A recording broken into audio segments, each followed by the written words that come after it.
Le silence qui a envahi le Santiago Bernabéu ces derniers jours m'a glacé. Pas le silence d'un stade vide, non, le silence d'un peuple blessé. Vous savez, ce moment où vous regardez l'écusson du Real Madrid et où vous avez presque du mal à reconnaître l'équipe qui le porte. Honnêtement, je pensais avoir tout vu avec ce club. Les remontadas impossibles, les guerres d'ego, les départs de légende, les crises qui semblaient sans fin. Mais ce qui s'est passé à Valdebebas a dépassé tout ce que j'imaginais. Là, on ne parle plus seulement d'une mauvaise saison. On parle d'un vestiaire qui s'est détruit de l'intérieur. On parle d'un Real Madrid humilié, fissuré, au bord de l'implosion totale. Et avant d'aller plus loin, écoutez-moi bien. 90% des personnes qui regardent nos vidéos ne sont pas encore abonnées. Alors abonnez-vous, laissez un like et dites-moi dans les commentaires si, vous aussi, vous sentez que cette équipe a perdu quelque chose de sacré cette saison. Parce qu'aujourd'hui, ce qu'on va raconter ensemble dépasse largement le football. Tout a commencé par une accumulation de blessures invisibles. Pas des blessures musculaires, pas des blessures physiques. Non, des blessures mentales, émotionnelles, collectives. Le Real Madrid avançait déjà comme une équipe fatiguée depuis des semaines. Chaque match ressemblait à un combat sans âme. Vous regardiez les joueurs entrer sur le terrain et vous sentiez immédiatement qu'il manquait quelque chose. Cette rage. Cette arrogance madrilène qui faisait trembler l'Europe entière. Même les victoires donnaient l'impression d'être forcées, artificielles, presque accidentelles. Et puis les résultats ont fini par exploser au visage du club. Élimination en Ligue des Champions contre le Bayern. Une sortie honteuse en Coupe du Roi contre Albacete. 11 points de retard sur Barcelone. Rien que de prononcer cette phrase, j'ai encore du mal à l'accepter. Le Barça prêt à célébrer un titre dans notre stade. Franchement, pour un madridista, c'est une humiliation presque insupportable.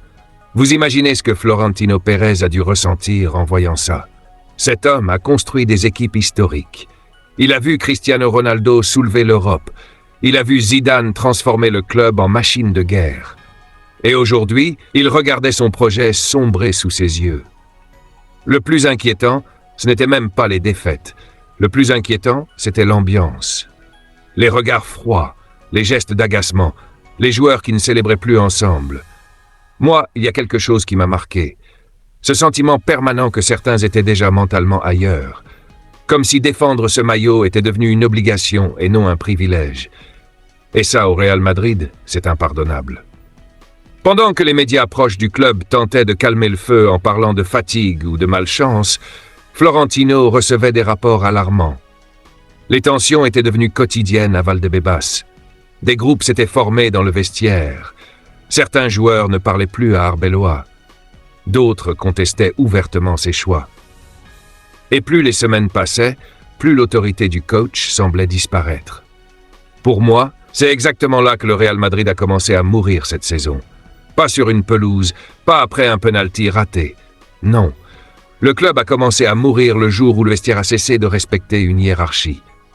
Parce que l'histoire du Real Madrid a toujours reposé sur une chose, le respect absolu de l'institution. Peu importe ton talent, peu importe ton nom, tu respectes le club ou le club finit par te dévorer. Puis est arrivé ce jeudi matin qui a tout changé. Au départ, beaucoup pensaient à une simple altercation. Une dispute classique d'entraînement. Ça arrive dans toutes les équipes. Deux joueurs se chauffent, quelques insultes, des coéquipiers qui séparent tout le monde, et l'histoire se termine là. Sauf que cette fois, non. Cette fois, le vestiaire du Real Madrid a basculé dans quelque chose de beaucoup plus grave. La veille déjà, deux joueurs avaient eu un énorme accrochage pendant une séance tactique. Arbeloa avait tenté de calmer les choses. Il avait demandé du professionnalisme. Il croyait avoir éteint l'incendie. Mais le lendemain, dès l'arrivée au centre d'entraînement, l'atmosphère était irrespirable. Les joueurs sentaient que quelque chose allait exploser. Et l'explosion est arrivée. Au milieu de l'entraînement, les insultes ont repris. Les gestes sont devenus plus agressifs. Puis les coups sont partis. De vrais coups, pas une petite bousculade ridicule. Non. Une bagarre violente, incontrôlable, des poings, du sang, des cris. Les joueurs ont dû intervenir en urgence pour empêcher le pire. L'un des deux hommes est tombé après un coup à la tête. Quelques minutes plus tard, il quittait Valdebebas pour l'hôpital. Quand cette information est remontée jusqu'à Florentino Pérez, quelque chose s'est brisé définitivement. Parce qu'on ne parle pas d'un club quelconque, on parle du Real Madrid. Un club où les plus grandes stars de l'histoire ont appris à contrôler leur ego pour servir un collectif. Même dans les périodes les plus tendues, jamais on n'avait vu une scène aussi humiliante. Et pourtant, le plus choquant n'était peut-être même pas cette bagarre. Non. Le plus choquant, c'est ce qui se passait autour. Pendant que le vestiaire s'effondrait, un joueur continuait de sourire devant les caméras. Pendant que les supporters vivaient une saison cauchemardesque, lui semblait détaché de tout. Photos de voyage, moments de détente, attitude presque provocatrice. Et quand les premières fuites sur la bagarre ont commencé à sortir dans la presse espagnole, il a été aperçu quittant le centre d'entraînement, en riant. Je vous jure que cette image m'a retourné l'estomac. Parce qu'à cet instant précis, j'ai compris que Florentino avait probablement pris sa décision depuis longtemps. Ce rire, c'était pas seulement un manque de respect envers un coéquipier.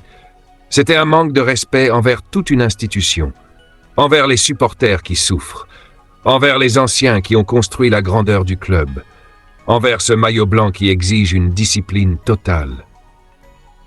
Et là, honnêtement, une question est devenue impossible à éviter. Comment le Real Madrid a-t-il pu tomber aussi bas en si peu de temps? Moi, ce qui me choque le plus dans toute cette histoire, ce n'est même pas la violence. C'est la sensation que plus personne n'avait peur des conséquences, comme si certains joueurs avaient oublié où ils jouaient.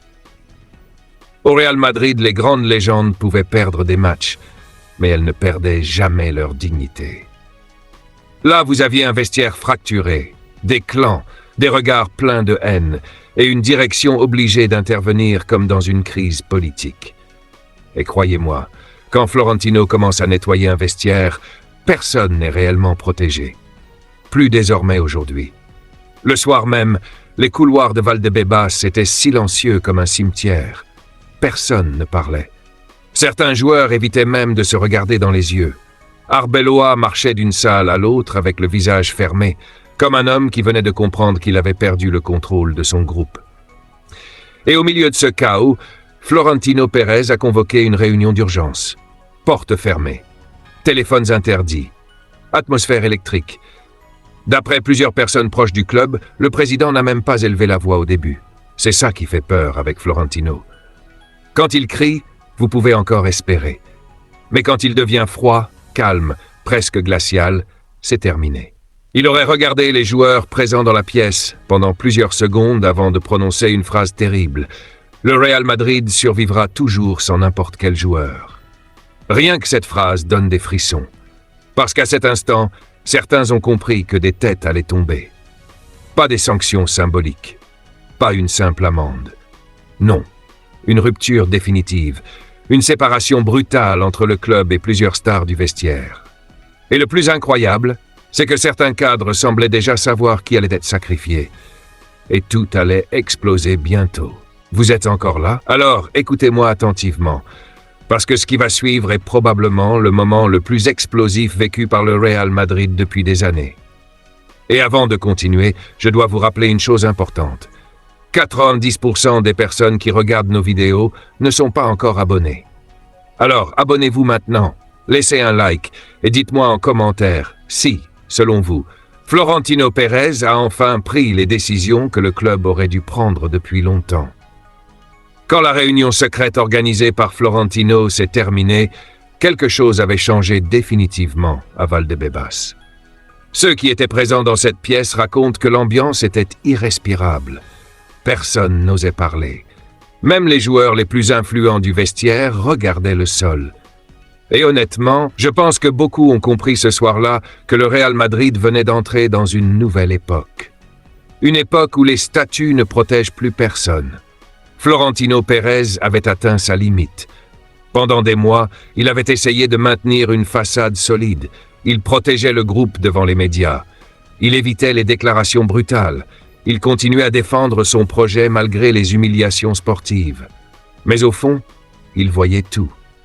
Il voyait les regards d'agacement entre joueurs. Il voyait certains cadres ignorer Arbeloa pendant les entraînements. Il voyait surtout une équipe incapable de souffrir ensemble. Et ça, pour un président obsédé par l'ADN du Real Madrid, c'est le pire crime possible. Parce que ce club s'est construit dans la souffrance collective. Les grandes équipes madrilènes ne gagnaient pas seulement grâce au talent. Elles gagnaient parce qu'elles étaient prêtes à mourir ensemble sur le terrain. Ramos, Casemiro, Modric, Benzema, ces joueurs pouvaient se détester certains jours, mais dès que le match commençait, ils devenaient une armée. Aujourd'hui, cette armée n'existe plus. Et c'est là que les trois noms sont devenus impossibles à éviter. Le premier choc a été Aurélien Tchouaméni. Franchement, qui aurait imaginé ça il y a 2 ans? Quand il est arrivé de Monaco, beaucoup voyaient en lui le futur patron du milieu madrilène. Un joueur puissant, intelligent, capable de succéder à Casemiro. Florentino avait investi énormément sur lui parce qu'il croyait construire le futur du club. Mais cette saison, tout s'est écroulé. Le problème n'était même plus son niveau de jeu. Le problème, c'était son comportement. Après la première dispute à l'entraînement, plusieurs joueurs auraient tenté d'apaiser la situation. Mais Tchouaméni était déjà hors de contrôle émotionnellement. Certains disent qu'il vivait très mal les critiques des supporters. D'autres racontent qu'il ne supportait plus la pression du vestiaire. Peu importe la raison. Au Real Madrid, vous devez rester maître de vous-même. Et lui ne l'a pas été. Quand il a frappé son coéquipier, il a détruit quelque chose de sacré. Vous pouvez perdre des finales avec ce maillot. Vous pouvez rater des penaltys. Les supporters peuvent pardonner beaucoup de choses. Mais agresser un frère de vestiaire, ça dépasse une ligne rouge historique. Pour Florentino, c'était fini immédiatement. Mais ensuite est arrivé le cas le plus douloureux émotionnellement, Federico Valverde. Et là, je vais être honnête avec vous, ça m'a fait mal. Parce que Valverde, c'était pas seulement un joueur, c'était un symbole. Le genre de footballeur que les supporters adorent instinctivement. Toujours prêt à courir, toujours prêt à se sacrifier. Un guerrier. Peut-être même le dernier vrai guerrier du vestiaire actuel. Alors quand son nom est apparu dans cette affaire, beaucoup ont refusé d'y croire. Oui, il a été la victime physique de la bagarre. Oui, c'est lui qui a fini à l'hôpital. Oui, il a reçu les coups les plus violents. Mais Florentino ne regarde jamais uniquement le résultat final. Il regarde aussi les responsabilités invisibles. Et selon plusieurs informations internes, Valverde aurait volontairement alimenté les tensions depuis des jours. Il n'aurait jamais accepté les excuses proposées après la première altercation. Il serait arrivé au centre d'entraînement avec l'intention claire de régler ses comptes. Et quand tout a explosé, il n'a pas cherché à calmer les choses. Il a répondu par la violence. C'est brutal à entendre. Mais Florentino considère que les deux joueurs ont détruit l'image du club ensemble. Et honnêtement, je comprends son raisonnement. Parce que si vous commencez à justifier ce genre de comportement, alors le vestiaire devient incontrôlable. Demain, chaque frustration peut finir en bagarre. Chaque désaccord peut se transformer en guerre interne. Et un club comme le Real Madrid ne peut jamais fonctionner dans cette atmosphère. Mais malgré tout ça, le vrai séisme restait encore à venir. Le troisième nom, celui qui a provoqué la colère la plus énorme chez les supporters, Kylian Mbappé. Rien que prononcer cette phrase paraît irréel. Pendant des années, les Madridistas ont rêvé de lui. On imaginait déjà ses buts au Bernabéu avant même qu'il porte le maillot blanc. Florentino le voulait comme la nouvelle superstar absolue du football mondial, le successeur naturel de Cristiano Ronaldo, le visage de la prochaine dynastie. Et pourtant, aujourd'hui, beaucoup de supporters ne veulent même plus entendre son nom. Pourquoi? Parce qu'au-delà des statistiques, quelque chose s'est cassé émotionnellement entre Mbappé et le public madrilène. Oui, ses chiffres sont impressionnants. Oui, il a marqué énormément de buts. Mais le problème n'a jamais été uniquement sportif. Le problème, c'est l'attitude, le langage corporel. Cette sensation permanente qu'il joue pour lui-même avant de jouer pour le club. Pendant que l'équipe sombrait, lui donnait l'impression de vivre dans une réalité parallèle. Et cette fameuse image où il quitte Valdebebas en riant, je pense sincèrement qu'elle a détruit définitivement sa relation avec une partie du vestiaire. Parce qu'au Real Madrid, vous pouvez être arrogant après avoir gagné. Mais rire pendant que le club brûle, impossible. Florentino aurait été furieux en voyant ces images. Pas seulement à cause des supporters, mais parce qu'il aurait compris que Mbappé ne ressentait pas la gravité du moment. Et c'est probablement ça le plus grave dans toute cette histoire. Un leader doit comprendre la souffrance du club. Il doit porter le poids des défaites. Cristiano le faisait, Ramos le faisait, Benzema le faisait. Mbappé, lui, semblait au-dessus du chaos. Et là, Arbeloa a complètement perdu le contrôle. 6 joueurs du vestiaire ne lui parlaient plus normalement. Certains contestaient ses choix tactiques. D'autres remettaient en cause son autorité. Et selon plusieurs rumeurs internes, Mbappé serait devenu le centre de ce groupe de contestation. Pour Florentino, c'était la goutte de trop. Parce qu'il peut accepter un joueur difficile. Il peut accepter un ego énorme. Mais il ne peut jamais accepter qu'une star fragilise l'autorité du club. Alors il a pris une décision historique. Les 3 joueurs ne porteront plus le maillot du Real Madrid. Et croyez-moi, cette décision a créé un tremblement de terre à Valdebebas. Certains employés du club étaient choqués, d'autres soulagés. Plusieurs joueurs auraient même approuvé discrètement cette purge interne. Parce qu'au fond, beaucoup savaient que ce vestiaire était devenu toxique. Mais maintenant, une question terrifiante apparaît. Que reste-t-il du projet madrilène après ça? Parce que vendre Mbappé, Tchouaméni et Valverde en même temps, ce n'est pas seulement changer des joueurs, c'est reconnaître l'échec total d'une vision entière du club. Et le plus fou, c'est que Florentino semble prêt à tout reconstruire depuis zéro. Et c'est là que tout devient encore plus lourd à accepter. Parce qu'au fond, cette histoire ne parle pas seulement de 3 joueurs qui vont quitter le Real Madrid. Non. Cette histoire parle d'un empire qui s'est fissuré sous le poids de ses propres erreurs. Elle parle d'un club qui a cru que le talent suffisait pour gagner sans âme, sans discipline et sans leader capable de tenir un vestiaire sous pression. Honnêtement, quand j'ai commencé à entendre les premières informations venant de Valdebebas, j'espérais encore que Florentino allait calmer la situation discrètement.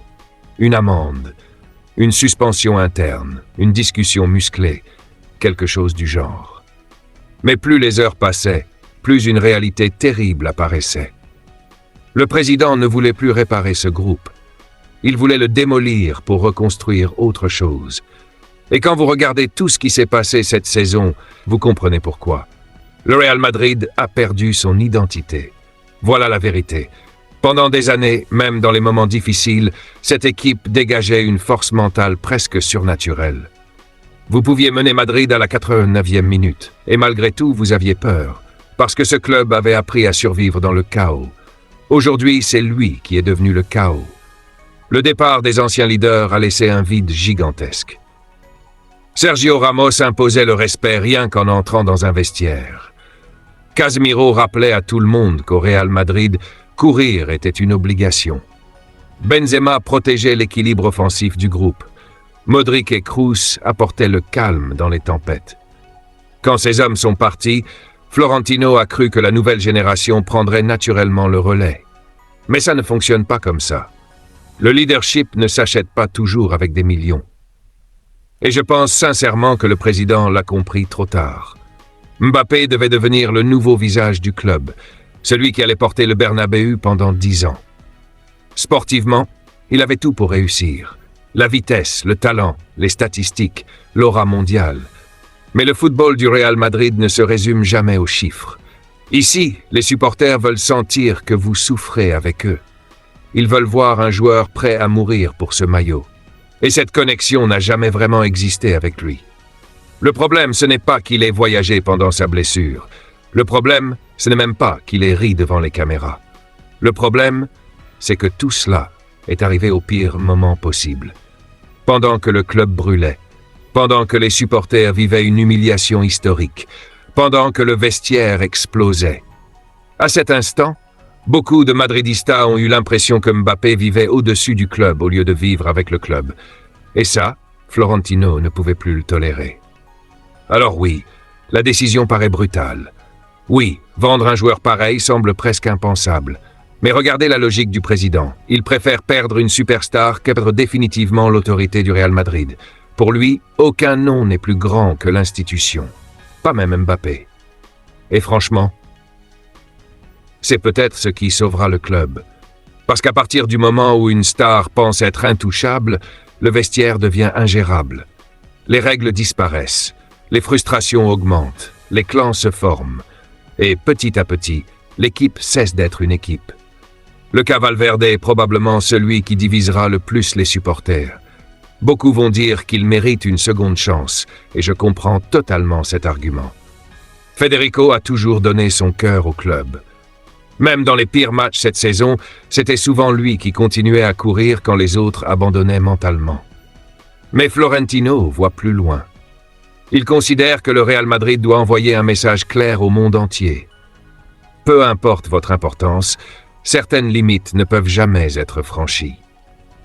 Si le président avait puni uniquement Tchouaméni, alors beaucoup auraient interprété ça comme une validation implicite de la violence dans certaines circonstances, et lui refuse ça catégoriquement.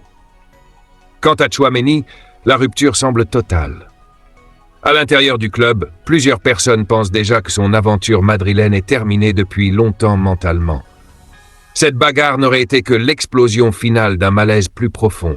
Pression énorme, critiques constantes, perte de confiance. Le Français semblait déjà s'enfoncer depuis des mois. Mais encore une fois, Florentino n'a plus envie d'attendre. Et c'est peut-être ça le détail le plus important de toute cette histoire. Le président ne veut plus patienter. Pendant des années, il a protégé des projets jusqu'au bout. Cette fois, il coupe immédiatement avant que le poison ne se répande davantage. Maintenant, la vraie question est la suivante. Que va devenir le Real Madrid? Parce qu'une reconstruction pareille peut changer totalement l'avenir du club. Certains parlent déjà d'une révolution complète. Nouveau coach, nouveau projet sportif, nouveau leader. Et honnêtement, je pense que c'est inévitable. Arbeloa paraît lui aussi extrêmement fragilisé. Comment reconstruire son autorité après une implosion pareille? Comment récupérer un vestiaire qui a cessé de croire en lui? Peut-être que Florentino prépare déjà autre chose dans l'ombre. On entend des noms circuler. Certains rêvent d'un retour d'Ancelotti, d'autres veulent une figure forte comme Klopp. Mais peu importe le futur entraîneur, le vrai défi sera mental avant d'être tactique. Le Real Madrid doit retrouver une culture de vestiaire, une identité collective, une discipline, et surtout, il doit retrouver la faim. Parce que cette équipe donnait parfois l'impression d'être rassasiée avant même d'avoir gagné quoi que ce soit. La bonne nouvelle, c'est que l'histoire du Real Madrid a toujours été cyclique. Chaque chute a préparé une renaissance. Après les Galactiques, beaucoup pensaient le club fini. Puis est arrivée l'ère des 5 Ligues des Champions. Après le départ de Cristiano, tout le monde annonçait une longue traversée du désert.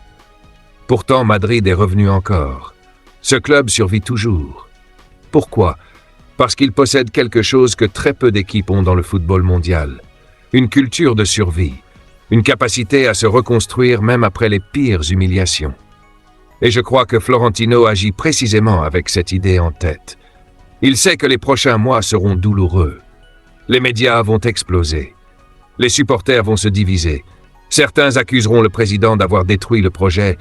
D'autres diront qu'il agit enfin comme le gardien de l'ADN madrilène. Mais au fond, Florentino semble prêt à accepter toute cette tempête pour protéger quelque chose de plus important, l'autorité du Real Madrid. Parce qu'un club qui perd son autorité finit toujours par s'effondrer. Et honnêtement, quand je repense à cette phrase prononcée dans la réunion fermée, le Real Madrid survivra toujours sans n'importe quel joueur. Je comprends exactement ce qu'il voulait dire. Les joueurs passent, les entraîneurs passent, les présidents eux-mêmes passent. Mais le Real Madrid reste, toujours. C'est pour ça que cette crise, aussi violente soit-elle, peut devenir un tournant historique. Peut-être que dans quelques années, on regardera cette saison comme le moment exact où le club a décidé de renaître. Peut-être que cette douleur était nécessaire pour rappeler à tout le monde ce que signifie vraiment porter ce maillot blanc. Et maintenant, tout dépend de ceux qui vont rester. Parce que si les survivants de cette tempête comprennent enfin le message, alors le Real Madrid reviendra encore plus fort. Mais s'ils continuent à croire que le talent suffit sans discipline, alors cette crise ne sera que le début d'une chute beaucoup plus profonde. Une chose est certaine, Florentino Pérez a choisi son camp. Le club avant les stars, l'institution avant les égos, l'histoire avant les individualités. Et même si cette décision fait mal, même si elle choque le monde du football, même si elle signifie la fin brutale de plusieurs rêves, elle envoie un message gigantesque. Personne n'est au-dessus du Real Madrid. Absolument personne. Et avant de terminer, je dois vous rappeler quelque chose d'essentiel. 90% des personnes qui regardent nos vidéos ne sont toujours pas abonnées. Alors, abonnez-vous maintenant, laissez un like et dites-moi en commentaire ce que vous pensez vraiment de cette situation. Florentino a-t-il eu raison de frapper aussi fort? Mbappé mérite-t-il encore une seconde chance? Valverde aurait-il dû être pardonné? Et surtout, pensez-vous que le Real Madrid reviendra plus fort après cette crise?